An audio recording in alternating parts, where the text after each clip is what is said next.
ومن الليل فتهجد به نافلة لك عسى أن يبعثك ربك مقاما محمودا। রাতের কিছু অংশে তাহাজ্জুদ নামাজ প্রতিষ্ঠা করো, এটা তোমার জন্য ফরজ নামাজের অতিরিক্ত একটা নামাজ। আশা করা যায় তোমার মালিক এর বরকত দ্বারা তোমাকে প্রশংসিত মর্যাদায় প্রতিষ্ঠিত করবেন। وقل رب أدخلني مدخل صدق وأخرجني مخرج صدق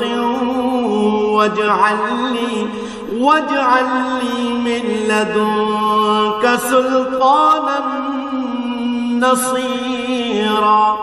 তুমি বলো, হে আমার মালিক, যেখানেই আমাকে নিয়ে যাও না কেন তুমি আমাকে সত্যের সাথে নিয়ে যাও, এবং যেখান থেকেই আমাকে বের করো না কেন সত্যের সাথেই বের করো।